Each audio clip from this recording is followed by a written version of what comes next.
All right, all right, all right. Good to see everyone. So everyone should be getting admitted in. I'm gonna wait just a couple of minutes and let everyone get admitted in. And all right, welcome, welcome, welcome. Good to see you guys. Good morning, good morning, good morning. So Morning. I am your instructor, Mrs. M, and we want to understand what we need to do to win some government contracts. I had a couple of people ask, okay, now that the um, politics are changing. What does that mean? So I will address that a little bit. I'm in the DC area, so I will address that from what I know, from what the talk has been. And today we're going to spotlight sam.gov, and we're going to look at what NACS codes are really, really, really great for doing disaster relief contracts in SAM and just how to find things in sam.gov. That's going to be our spotlight. And so I'm going to let a couple more people in and we're going to get started. Okay. So welcome everyone. I am going to share my screen and I normally love to give a little bit of a background. Happy Wednesday. Good morning, Linda. Hi. Hi. Hi, Don. How are you? I see you on my screen. Okay, so let me go ahead and share. Bam. And let's get this off of here. So let me go back here. Let's take this, close this down, and they're always changing things, so you gotta look at the view. Okay, let's go with the full screen. All right, perfect. Okay, so let's go ahead and share the screen here, and let's get started.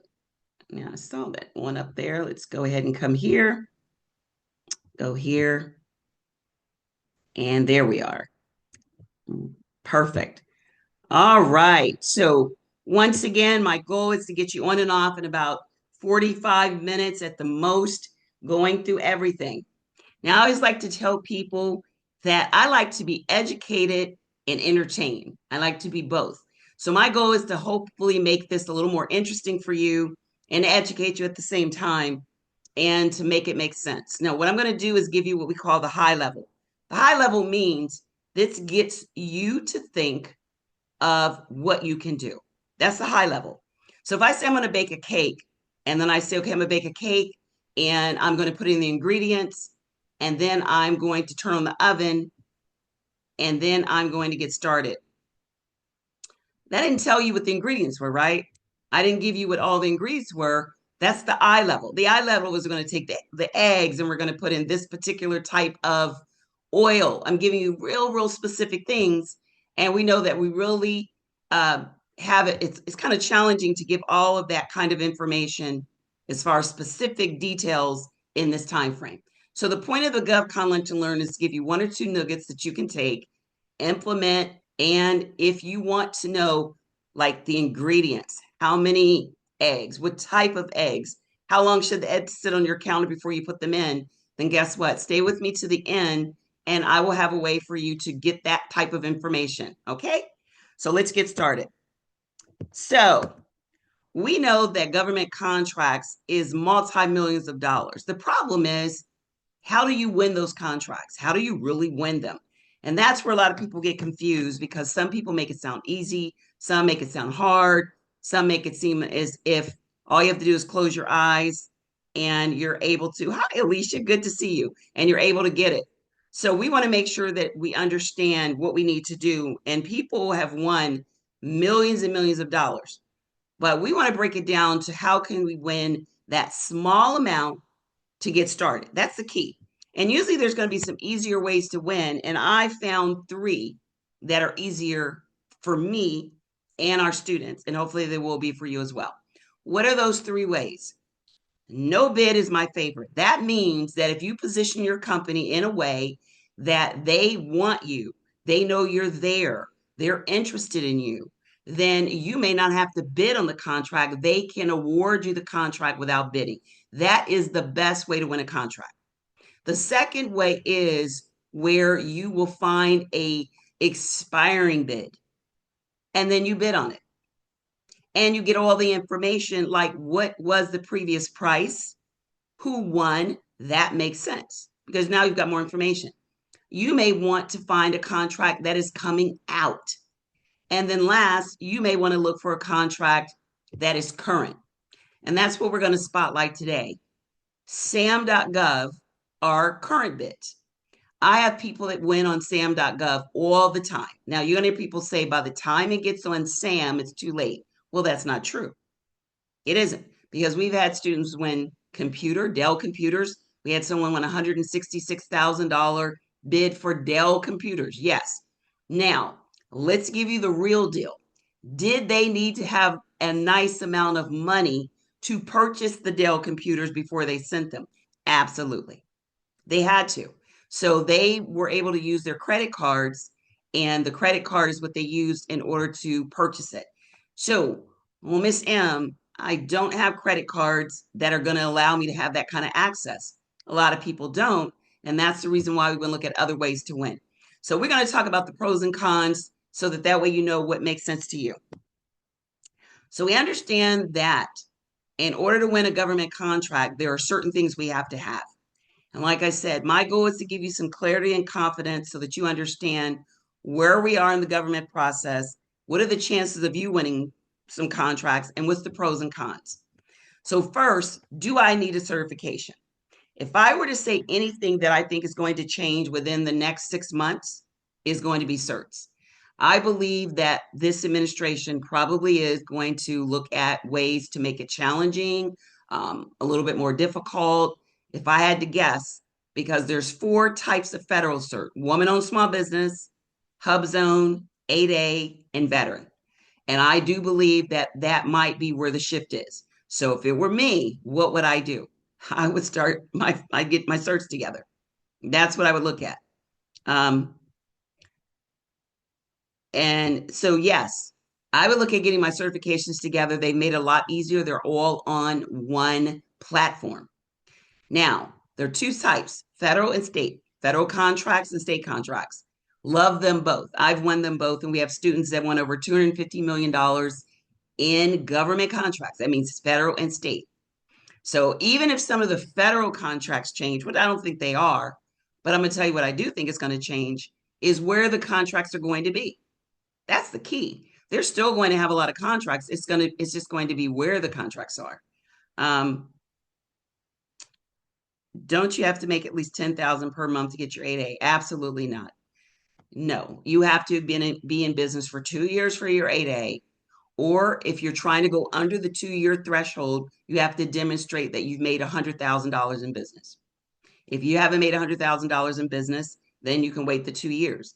Is 8A a very, very challenging cert? Absolutely. We've done lots of 8As, and they want to know how much is your car payment? Do you owe any money? You have to upload all your IRS stuff, all of that. But it's a 9-year program, and a lot of people that I know that are in the 8A are millionaires. So that's why they do all that, because it's worth it. That's the key. Anything worth that kind of money is going to take a lot. Just know that. It's not going to be like boom, boom, and it happens. Do you need a cert to win contracts? Absolutely not.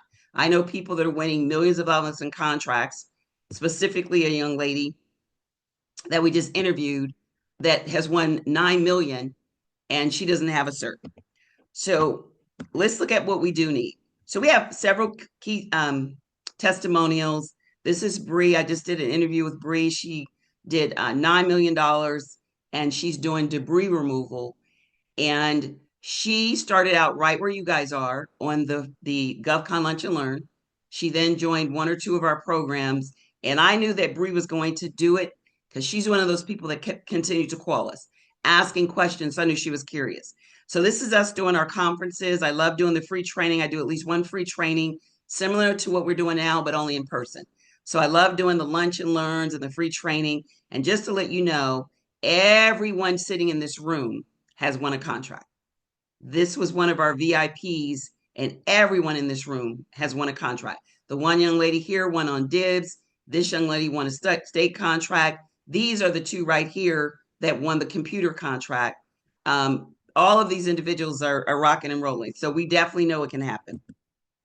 All right. So what are we saying here? Get the 6 figures and beyond. Pow. That's what we're looking at doing. So anyone that really wants to get started, There are several key things you need. This is where we're going to give it to you. And anyone that's been here before, hold on, because I'm always going to give you something new, but we always want to start from the beginning to get people caught up. If you're looking at doing these are the list of things that you must have in order to be taken seriously. You ready? Let's go. Capability statement. You may want to have more than one if you're doing something other than, what your one NAICS code is. So in other words, don't throw a lot onto one. So you may want to have a specialized and a general one. Okay. Capability briefing is the PowerPoint. That is what you want when you're trying to get appointments. Your capability statement gets their attention. Your capability briefing is what you want to use to land that appointment, and that should lead to a contract opportunity. You want to have your website. You want to be able to say what you do. If someone asks, what do you do for the government? You should be able to say it. That's your elevator pitch. And then you want to have that introduction letter. So this is a category that I did mine.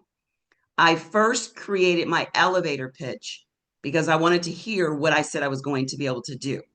I was going to save the government money, time, that kind of category. Then I did my introduction letter. That was something that I emailed. I emailed about 200 introduction letters out. From those 200, I may have gotten 20 that came back and said to me, I want a contract after your workshop. Oh, Miss M, I want a contract after your workshop. And another company reached out to me on a sub. Oh, thank you so much. So you guys see it does work. Debbie said she won a contract after the workshop. Congratulations, Debbie. So what I did is I sent out 200 emails, got 20 responses, and then I set up about 10 of my capability briefing. So when I got the introduction letter, they then asked for my capability statement. I sent my capability statement out. They then responded that they wanted to do a briefing, about 10 of them. Out of the 10 that I did the briefing, I got 5 contract opportunities. So sent out 200, narrowed it down to 20, then had 10 meetings and got 5. So I had to know what my numbers were. So I knew if I wanted 10, then I needed to do at least 400. So that's what you need to make sure that you know what your numbers are. So I sent out my introduction letter, then my CAPE statement, then my capability briefing, landed me a contract. Now, I also tried to work with people that were in my local area because I wanted to be able to go meet with them so that I could see their face and they could see my face. Did you send? I did not send a letter to the OSDBU. And the reason why I didn't send a letter to the OSDBU was because the OSDBU are great connectors where if there's an opportunity and I don't know how I'm going to get to that person. So if there's an opportunity in Health and Human Services, I don't know anyone, I don't have any connections, the OSDBU can try to help you get to them. But you're still going to need that introduction letter. And the OSDBUs are really, really great, like small business program people, when you know what you're looking for. For instance, I saw a bid on sam.gov. I'm interested in it. And you can't, by the time the solicitation comes out on SAM, there's very little communication you can do. That's why you want to try to do it before it gets there. Expiring contracts, upcoming contracts. Once it's on SAM, there's nothing really you could do other than ask a question, and they post the question to everyone. So when it's active on sam.gov, there's very little you can do. I normally would reach out to the OSDBU when it was an expiring bid that I knew was going to be a good bid for me. And I wanted to see if maybe they would know who was going to put that contract back out again. And I wanted to try to see if I could slip in there without bidding. Or if I bid, I wanted to build my chances in my relationship. So I might try to work with the expiring bid maybe 60 days before it totally expired, or an upcoming bid maybe 60 days to 90 days before it even came out. So I want to be proactive when I'm already got a little bit of chance there. That's when I'm going to use the OSDBU. But what I'm going to try to do is maybe build more of a relationship with that agency more than the OSDBU when I know I really want that specific bid. I want that one. So for those of you that want to stay to the end, we have an outline. There are 5 areas that should be on a capability statement that wins you a capability briefing. And your capability briefing, if it's done right, will win you an opportunity to bid. Could be a no bid, they like you, and they're just ready to say, hey, this is what we're looking to pay. Can you do this scope of work? Boom, bam. And it is just that simple. I can't emphasize it enough. It is just that simple if all of this lines up. So I mentioned about 5 different things that you have to have. So it's not just like, you don't need anything. All right. So let's get ready to move along here. And then we look at who is this for? Well, I have someone that is a GS grade, high GS grade, that's now a little concerned because of the fact that they're looking at the administration changing. We know from what we've learned before that some administrations are really pro-government as far as federal workers. Well, we know this administration really isn't. We also know that Washington, D.C. is not a state. So it's the District of Columbia. So that means that federal dollars are what sustain them. Now, what does this mean for us? What it means for us is we have time to get our stuff together, and we know that there's contracts that are always going to be won. But what this should tell you is what? We don't want to rely on anyone to, do Social Security. We don't want to rely on anyone to give us a raise. We want to be as in control of that as we can. That is my mindset. I don't want to be concerned with who gets in, who doesn't. Nah. There's always going to be contracts, always, whether it's Democrats or Republicans. But does it change some aspects of it? You better believe it does. So the more you have options to control you, the better you're going to feel. And one of the ways of doing that is through entrepreneurship and adding government contracts. So this is if you have a 9 to 5 or you're ready to make more money, or you're really ready to stop talking the talk and really moved into government contracts, then this is a great place. Now let's look at the facts here. The average person takes between 18 and 36 months to win. Why? Because the majority of the people cannot be found by the government buyers. They don't know who is their buyer. They don't know where their buyer is, and they don't know how to make the buyer understand why they should buy from them. So who, where, and why. Those are the 3 things you need to understand. Who's your buyer? Where are they? And why should they care about what you have? And a lot of us sound the same, especially when we're doing something that's a popular industry. We sound exactly the same. And it's hard to discern ourselves and give us a differentiator. And that is a challenge. So what does that mean? That means you're going to be really good at building relationships, because who really cares when you know the person? They don't care about all that. Let's be honest. If you know someone, and I know that for a fact, you might be able to differentiate yourself, but it's a lot easier when you already know that person than it is if you're in there with a pack of other people and you're just kind of one of many. Many contracts are awarded by who you know, many commercial contracts. So we want to make sure that we understand, and the big promise is to talk about that. So let's look at my OBART, my trademark system that has worked wonders. So we're going to look at 562119. I forget what that is. It might be remediation services. I know 562910 is. So I'm doing remediation, which is something that I did in Florida. So my offer is 562910. And I know that that's what I want to offer.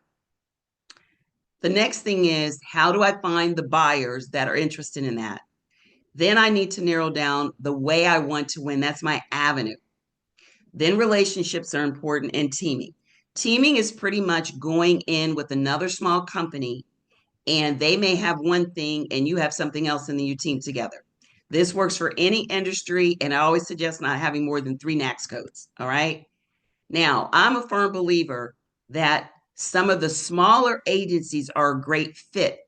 I like Health and Human Services. I like USAID, USDA. Lots of people won contracts out of that. So don't only look at the large ones, look at a lot of the small ones.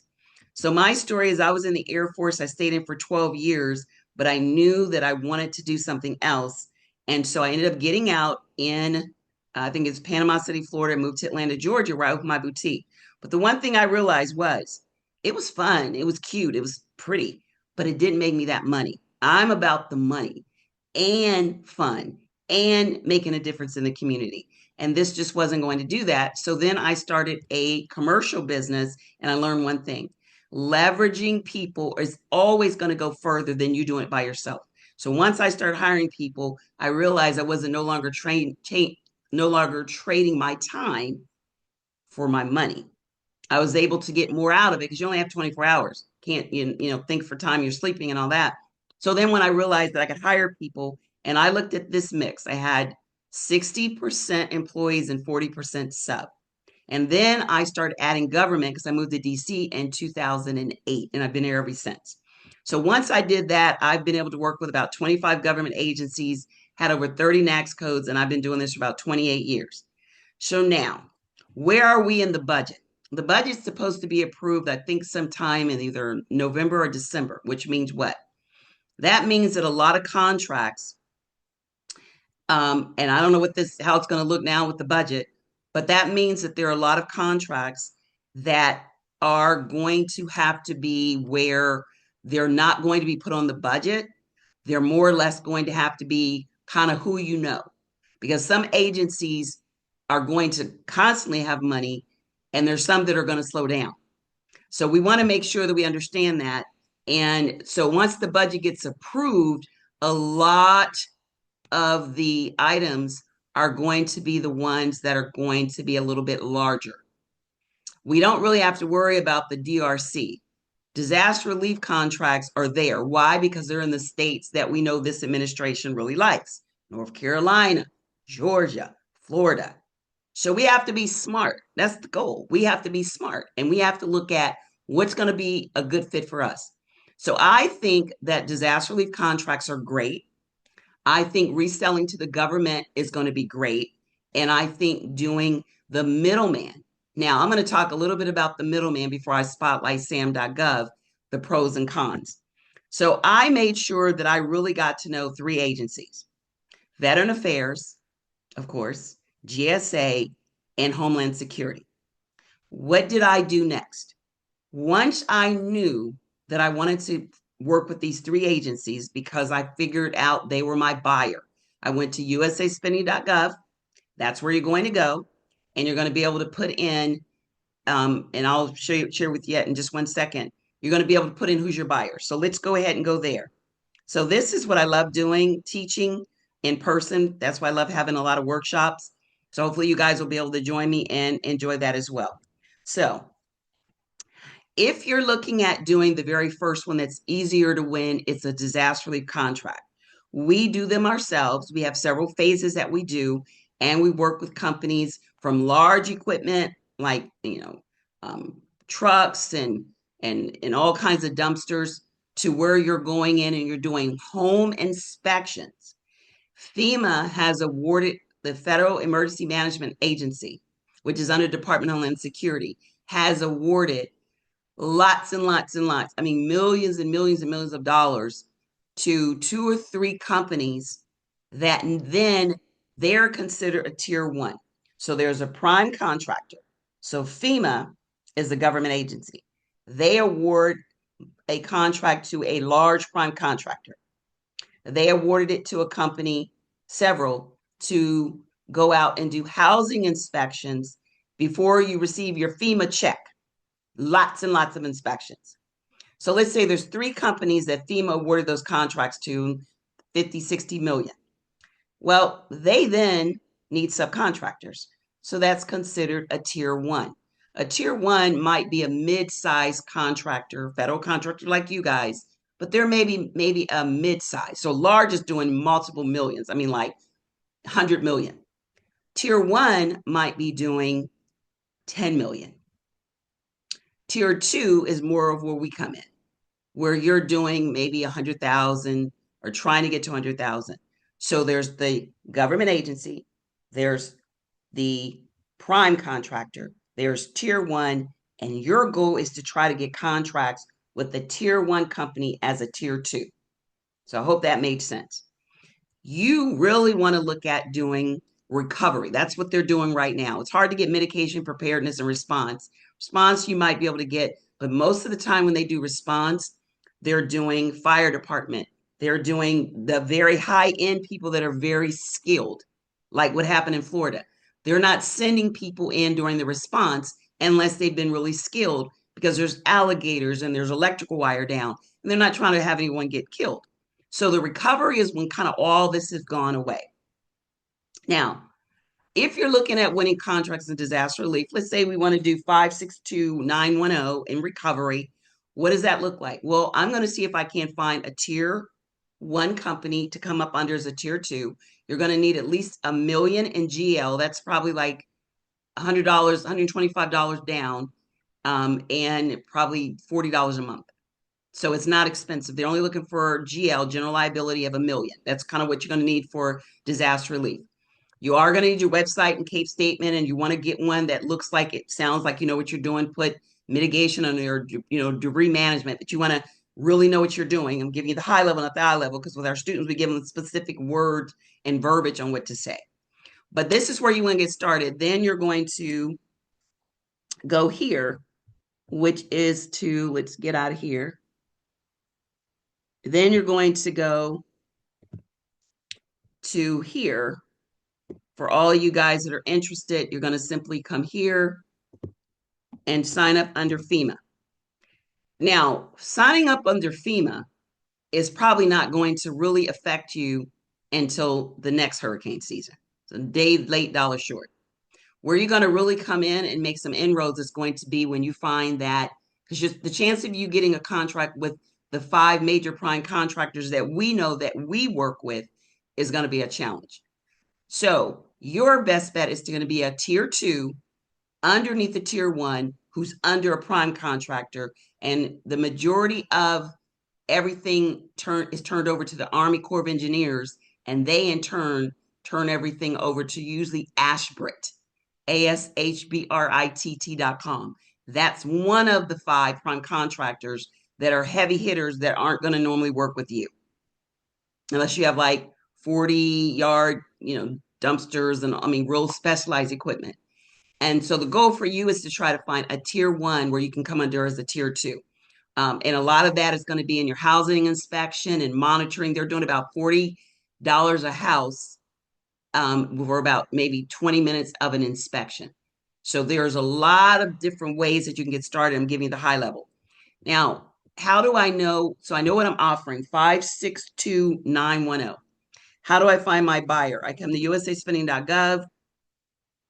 I put in what my NAICS code is, and it's going to give me who my buyers are. Once I know who my buyers are, then I need to know where they are. So my next step is going to be to go to my vendor portals. Now we have a list of about 100 vendor portals, but that's a high level, not eye level, and they look similar to this. So let's see if I can bring up one of our vendor portals, if I can get it up here. Let's see, where is it? So this is kind of like what some of our students receive. This is one of our list of vendor portals. So you can click onto it. You see a lot of them there, but that's exactly what you want, because I need to know who my buyer is. Well, check. I went to usaspending.gov. I know who it is, where they are. They're going to be in DSBS, Dynamic Small Business Search. That's one of the most popular vendors. I'm a government buyer. I come right here. I put in my state. I put in the NAICS code or the keywords. It brings up all of the companies that are there. And from there, I get to choose what I'm looking for. So I'm going to put in 562910, and then I'm going to hit search, and I'll see if anything comes up. So I put in California, and I put in remediation. And what you're looking for is this. So as a government buyer, I could have a credit card where I'm not a contracting officer, but there are hundreds of thousands of regular people that have credit cards to buy from you as well. So they may be able to get something for carpets or floors or mold remediation. It could be a lot of things. So there's not only contracting officer. The CO is like a GS-15, a federal contractor. They're the ones that the final approval on a contract. They're the final one. But there's a lot of people that can buy what you have other than them. They're just the one that can bind a contract with the government. But there's lots and lots of prime contractors that utilize you as well.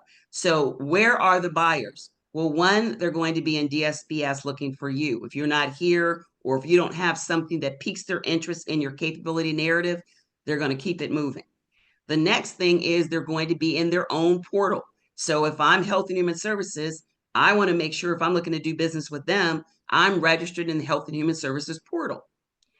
Those are the two places that they're going to go to find you. The way you're going to find them is going to be through marketing, which is calling them, emailing them. I like to call it time. You're either going to be on the phone with them, you're going to look to do some in-person events, you're going to look to do some mail out to them, mail letters to them, or you're going to look at meeting with them via email. I use three of the ones. I use time. I would go to industry days so I can see them in person. I would go to the telephone. So I'm calling up because I have a list of phone numbers, which we have about 1,000 phone numbers, and they're all organized based on the government agencies. So that's the first thing. I'm calling with a script that's going to really sound good to get their attention. Then I'm doing some in person because I may not sell well on the phone, or some of the buyers may not be on the phone. So in person is going to be my industry days.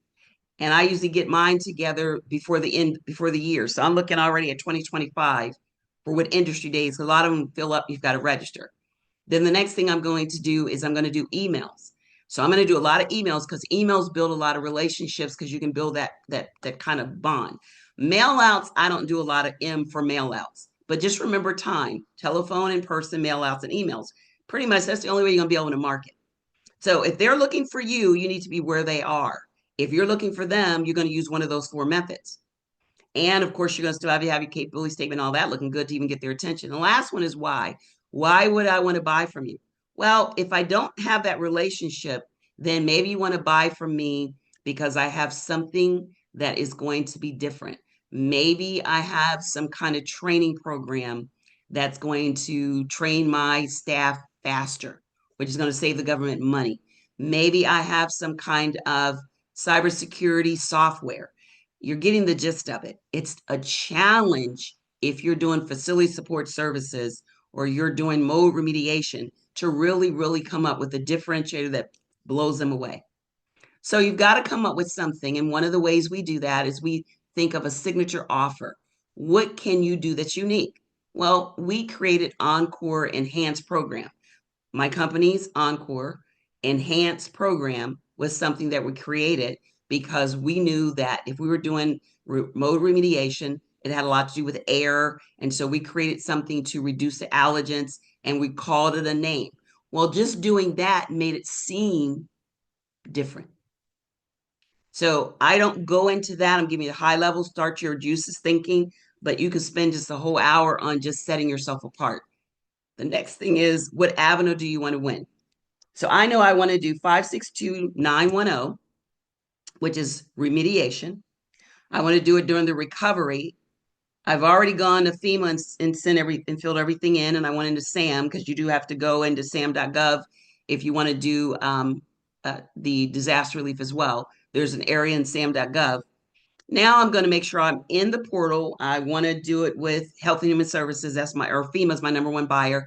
So I'm going to go to the FEMA portal, not where you go fill out the vendor profile form, but I'm going to go to the FEMA portal because I want to be in DSBS and the FEMA portal. I know what my avenue is. Your avenue could be disaster relief. Your avenue could be expiring contracts. Your avenue could be current contracts. Yeah, there is a FEMA portal. Yeah, there's a portal for all of it. So I showed you guys this right here. These are just some. We have 4 portals. These are all. We have 4. This is just one of the basic portals that we have. We have a list of 4 of them that we give to our students so they can be in those portals.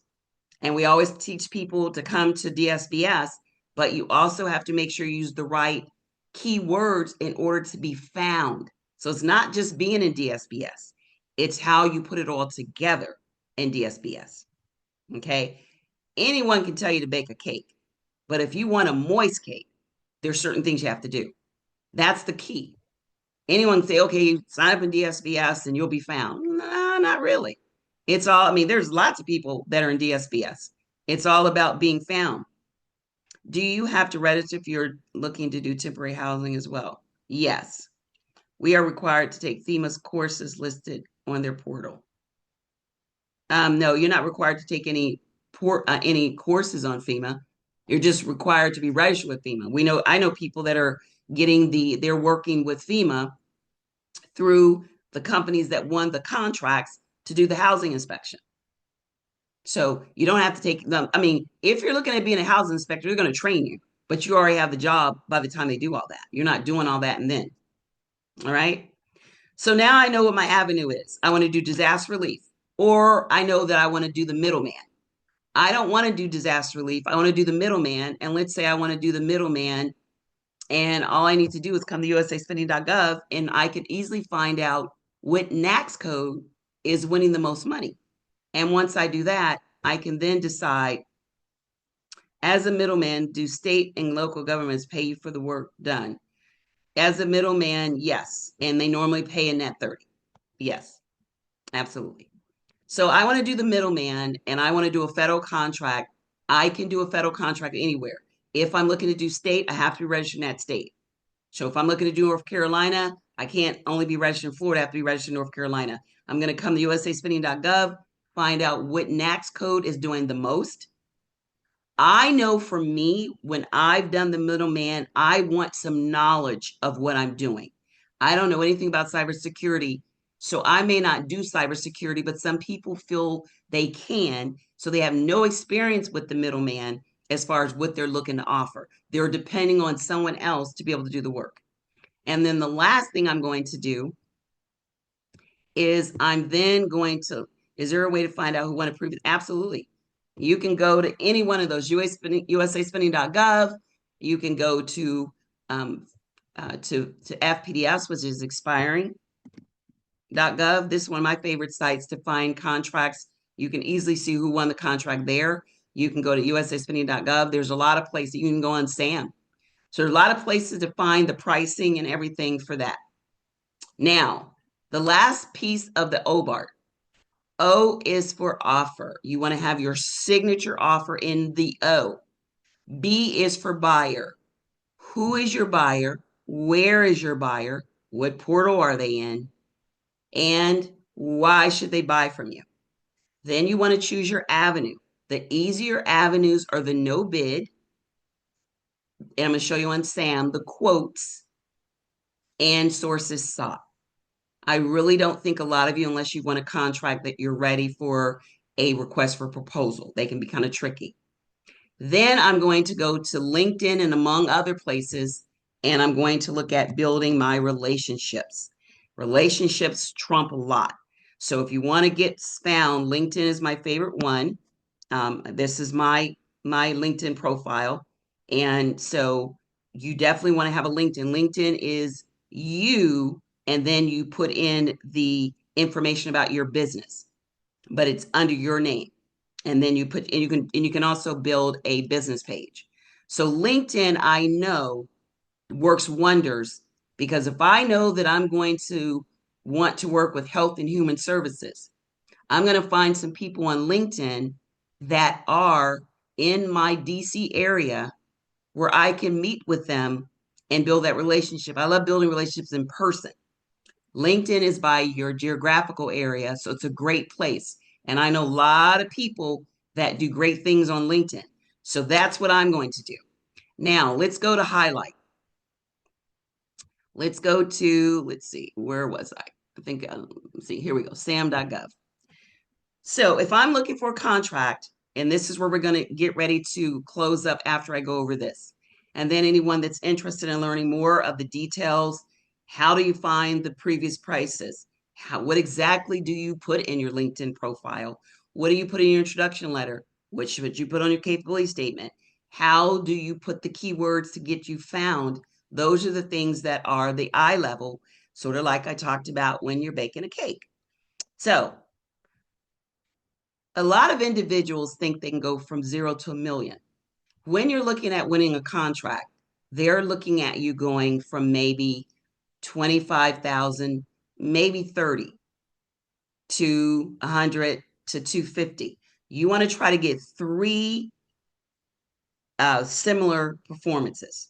Try to get three with one agency. So I got all my three with Veteran Affairs.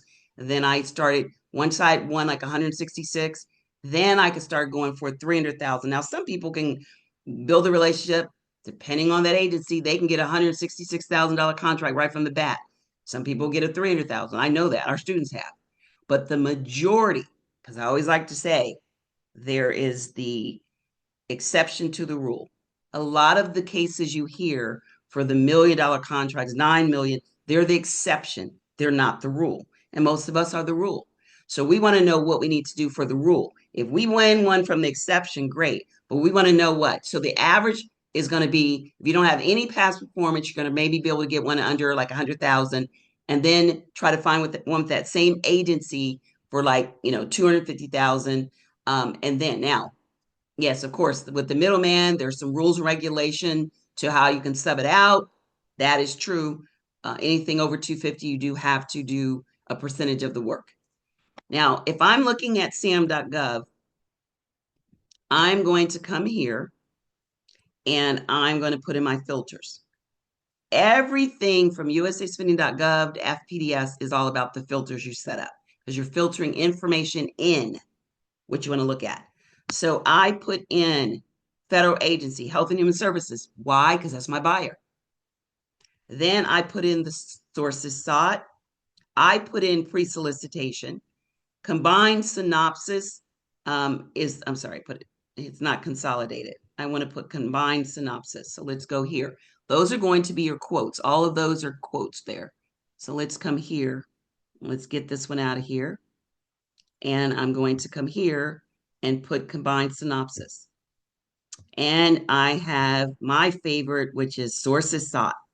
Sources sought, I know people have won because it's the pre-marketing. Pre-solicitations or solicitations before they've come out. Solicitations already out, and combined synopsis is going to always normally be your quotes. Then I came here and I put in my remediation services. I'm only looking for active. I can look for set-asides, which all of us are total small businesses. I can look for a place of performance, although I normally don't, because if I'm looking for a federal contract, I can work anywhere. It doesn't, I can fly there and do work. But what you want to do is put in these filters. I suggest you put in the organization, your top buyer, by going to usaspending.gov. I like putting in sources sought. I probably would put in sources sought and then combine synopsis. That's a quote. Now, when am I doing this? I'm doing this after. Let's see what the question is. Can we get a recording of this? Yes, Linda, you can. Yes, you can. I'm doing this after I have set myself up in the portals, because I want to be where the buyers are, and then I want to go find them. So I'm going to do two things. So I put everything in the portals for my company, Encore. And then I wanted to be proactive in finding them. So I didn't want to just sit in the portals, and I didn't just only want to go after them. I wanted to have both of them set up. So what I did, remember, my key thing was 200. So I did like 200 a day, and I would first start with the telephone. Yes, you can do a partial set aside. Yes, absolutely. So I first started with the phone calls, and I have like 1,000 names, and I have my script, and our students have scripts that we give them. You can create a script because you want to be able to say it very easily. So I had a script, and the script worked well. They would usually ask, well, do you have an introduction letter? Mainly it's capability statement. I send my capability statement, maybe about 3 or 4 days, they'd send something back asking, could we do a briefing? And then normally I get on there and do the briefing, and they may send me a list of contracts that aren't on SAM. They haven't put them out anywhere. They're sitting on their GS14 desk. And usually it's going to be your contracting officer representative that works directly for the contracting officer. It's going to be sitting on their desk, and I'm building that relationship. So I'm putting out a quote. They didn't just give it to me. I had to quote on it. But the next time I might be able to just get the scope of work and they may just give me the price and ask, can I do it for that price? That's why I'm building that relationship. So I might end up doing that in the next 3 months. But in the beginning, they're giving me a quote opportunity that's not on any of the bid platforms. And that happens all the time. You don't even know that the opportunity is there. Now, what does it look like when I come here to sam.gov? I'm going to do probably 10 to 15 sources sought. I'm going to probably do 10 to 15 to 20 quotes. And then I'm going to do maybe 200 introduction letters or capability statements. And I'm going to keep it on a piece of paper. And I'm going to make sure that I do some type of actionable item every Monday, Tuesday, Wednesday, Thursday, Friday. So I've got my script, I've got my phone, and then, this is kind of what you want it to look like. Let's see if I can bring this up. So what you kind of want it to look like is, let's go here. So if I come here, I've got a list of Ozaboos. We have a list of Ozaboos, but I might come here, and this is kind of what my plan's going to look like. I'm going to have a script on what my buyers should be thinking. The perfect email framework is what our students get, what to say, examples of email subject lines, body of the email that you're going to send, because you want to make sure you have that, and examples of them, what to email to a contracting officer, what to email to a small business, what to email to Ozdaboo. What if they don't respond? I have a little follow-up list right there of when to leave it, what to do, and all that. And then what helps is if I'm looking at doing my small business, then I can use my small business and I can use my directory for my small businesses where I get the phone numbers. So I'm going to set it up because by the time it's on sam.gov, I'm not going to be able to call out to them. So I may come here and on Monday, I'm going to only reach out to small business specialists. Tuesday, I might reach out to Ozdaboo. Wednesday, I'm going to reach out to someone. So I'm going to have a day that I do this all the time. All right. So that is how I won, and our students have won multiple millions of dollars in contracts. Time, telephone, in-person mail-outs, emails, being proactive, and being where they are, knowing who, where, and why they want to buy from me, and setting up a system. Everything in business, whether you've not made a dollar, you have to have a system, and you have to know your numbers to even know if it's working. You have to. So I know I went over, but definitely use some of these methods. They work well. So I know I went over a lot. And if anyone's interested in joining me to learn more about what I call the I level, then this is where I would like to invite you. And that is here. Let's go ahead and bring this up again. So let's kind of go through this and remember this. How to set up for success. Got to know your offer. Buyer avenue is how you want to win. That's probably the most confusing part. You can figure out your offer. I want to do, mold remediation. You can find your buyer. How you want to win is where a lot of people get stumped because there's so many options. And sometimes when we have too many options, it messes us up. Relationships, very important. And teaming up with other business owners is exactly what I did. I did this. So everything I'm sharing with you, I didn't hear it. I didn't see it. I did it. So I know what works and what doesn't. And what worked the most for me, the most of all, were the telephone calls. And I couldn't stand it in the beginning. And then after a while, I'd set a timer and I make a game out of it. Because it's like, oh my God, I gotta, but boy, when I started winning those contracts, it made it worth it. So we definitely know there's some key players there. And we've had our students come here and win lots of contracts because they're putting the work in, didn't just fall in their laps. We've had a really great win rate. I think our win rate is like 88% within 90 days. That's phenomenal. So you need the basic requirements, and then you get here. Hopefully you understand what's possible and what's not. You all have experience in some form or another. Everyone has a story, single parent, can't find a job, whatever it is, or someone before you that's done exactly what you want to do. And then we're at this epiphany of the bridge of two options. You can go continue on your own if you find out, and the goal of this is for you to see what's possible. You find out, I love government contracts, and option one is for you to do this on your own completely. It might take you those 18 months to find a contract because anything you do, you are condensing your learning by going with someone, whether it's me or someone else that's done it over and over, and they have a blueprint for you to follow so you don't have to figure it out on your own.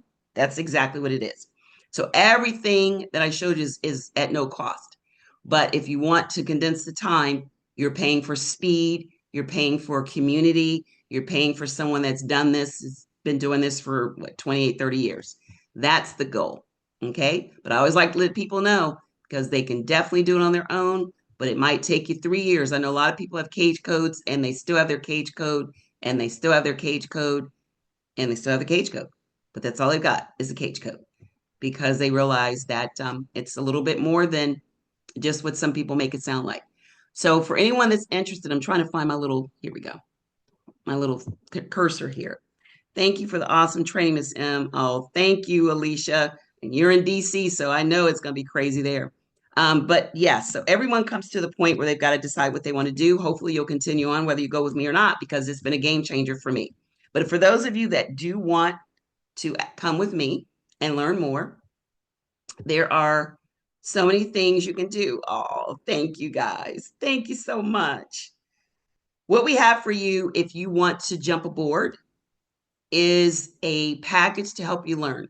We offer our disaster relief, middleman, and reselling to the government through DIBS. So if you want to resell products, 2 weeks on our bid platform. Let's see, Miss, am I signed up for the workshop? I didn't really get started on the homework. Am I able to sign up for the monthly services? Reach out to us. You can always, I've just got to check and make sure there's a couple of things, but you can always, is that Pamela?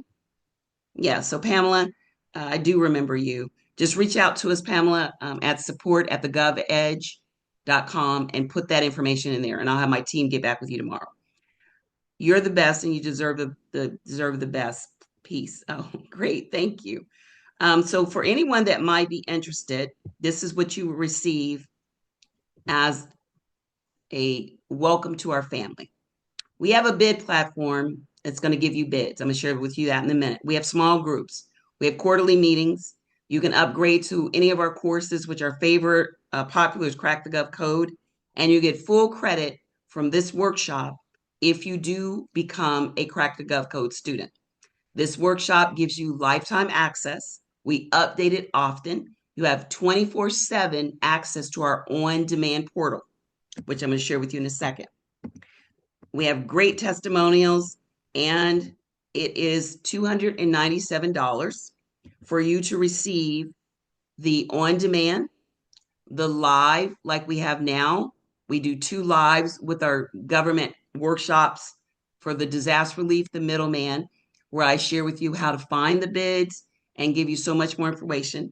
You get 2 weeks on our bid platform. That costs $100 by itself. You get that at no additional cost. You get over 1,000 names that you saw, 4 directories. And if you don't know now, I am all about the mind, because you can go from masterclass to masterclass and not do anything. So I believe that there are actionable items you have to take. And I've been very good at goal setting, because if you don't set the goals right, it's going to be hard to get there. So if anyone is interested in that, then this is where you can come. So let me see if I don't know why my little mouse is eluding me today. So if you're interested, then this is the link. And what does that get you? So you would sign up. Is my credit still good for the Crack the Gov Code program? Is this how to work with the job? So it is available. Everything we do is designed for people that are still working in a job trying to get out of it. Anything we do is this way. So let me share with you where it is. I did the 297 workshop last summer. Is my credit still good for the Crack the Gov Code? Absolutely. So if you did the 297 and you want to take that 297 and apply it to the Crack the Gov code, anyone can do that. Yes, you can, Deborah. Debbie, keep wanting to call you Deborah. Absolutely. You can apply that 297. So let's talk about what times and what this looks like, and because we're going to wrap up now in a minute. So let's go here so I can actually share with you the screens of where it is. So it is right here. It's in the program. So the first thing you will receive would be our, let's go here, our school platform. This is our DRC. This is the on-demand that you can come into 24/7. It has about 3 hours of work on here for you. It walks you through the middleman, how to determine your NAICS code. It talks about how to decide on the disaster relief, how to fill out the FEMA, all of that. You're going to come here. And then when you get to the end of the on-demand that you have 24/7 access to, you're going to register for part 2, which is the live. I'm a big fan of hybrid. I want to give you things you can do on your own over and over, pause it, take notes, and then I want you to be able to reinforce it with someone live on Zoom. So 2 times a month, I do the live. You can come back again and again after you've completed the workshop. It doesn't matter how many times you come back. All right. Now, the next live is tomorrow. And then the one after that is going to be on the 21st. So the 7th and the 21st will be our lives in the month of November. And then we do it again in the month of November or December. So what does that look like? Let's say you signed up. You would get the login to come here. If you did not feel comfortable coming to tomorrow's live because you didn't go through it, which I recommend that you do, then you can easily come to the 21st live. Every live is recorded and all of this is accessible to you 24/7. This is our school platform. The next thing you receive is our bids. You come right here and you are able to choose what you are looking to put in. So let's say you are looking at doing mode remediation or something like that. You put in what the title is. You can choose what state, you can choose what government agency. You can come here and you can even choose how many miles from your home are you looking for this bid. Now, what I love about this platform is you can go straight here and you can download the file to place your bid. So it's going to allow you to go here, and this is for quotes and bids. All right. So this is where you're going to go and be proactive. The other thing you can do, are there a lot of bids in Indiana? In between. In between. Yeah, Miss Dunmore. In between. Indiana has some. I'm from Ohio, a couple in Ohio. But there's a lot of state bids you can do, and we talk about registering with your state. I belong to the county. Local is county, state, and federal. I did all three, so that's what I look at doing a trifecta. Okay, some states do have more. Texas, I was in Florida. There's a lot of opportunities in Florida, and the Crack the Gov code is $997 for 8 weeks. And our bid rate for people winning is very large, very, very, very large, very high. That one is our signature. Anyone that does this just wants to get a taste of this. The 297, which is what this is, it goes 100% towards your Crack the Gov code. So you would get this and Crack the Gov code for the price of one. So this is 297. You get the full credit back to that, but you're still a student. And then you can do the Crack the Gov code, and that one is would be 700. So you don't have to pay the 997. Okay. So this is for 2 weeks. It tells you when the bids are due. It tells you everything. You also receive our resource vault. That means you have access to all of the workshops that were in 2023, 2022, and 2024. So that gives you 3 years of workshops to look at various people that have won contracts, who talk about what they did in detail. You can look at all of that. That's why we call it our resource vault. We also have a very active Facebook group. So we have a very active Facebook group. We actually have three. We have our Gov Tribe, we have our Crack the Gov Code, and we have our Disaster Relief. Three different ones.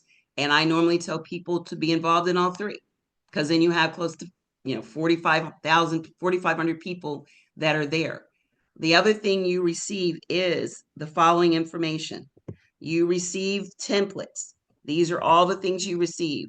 Templates, and you receive the FEMA training, DIBS training, middleman training, how to ship, how to get pricing, websites. We build websites and case statements for our students only. We charge you $50 for a website and $30 for a capability statement. You can't get that on Fiverr, but you have to be one of our students. You get access to our bid platform. All of that. Here's how to get registered again in SAM. Then we give you all of this right here. Capability, elevator pitch, 5 prime contractors to work with, businesses that are going to be a great to do. All of that you receive for $297 for the next hour. So at 5 after 2, it goes back to this, which is here.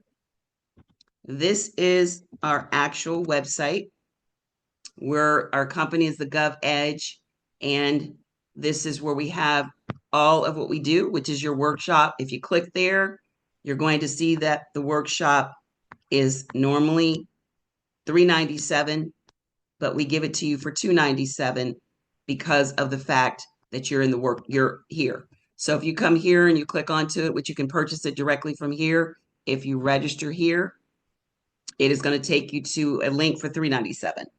So if you were to buy it anywhere else, it's going to end up being $397 instead of $297 for the next hour. And you can upgrade to Crack the Gov Code, which starts the actual training starts towards the end of November, to be ready for getting everything and having your pipeline filled for the new year and ready to go. So that is it. That's all I've got.